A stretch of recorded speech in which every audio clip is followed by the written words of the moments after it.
The enhancement when it comes to snap to plane is that previously up to Caddie 28, if you select your UCS and you move your UCS around a plane, you're not always sure which plane it uses. So the enhancement is when it comes to your snap, we go down to snap to plane settings.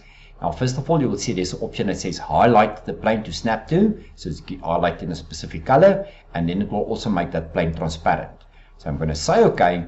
So the only thing that I'm going to change now is at the bottom right hand side, I'm going to ask Caddie for 3D UCS follow, and I'm going to change, instead of showing the grid, it's only the icon itself. The command I'm going to make use of is say lines, and as I move my point, it picks up the plane, it highlights it, and it makes it transparent. So if I left click, then it activates the command and it draws a line.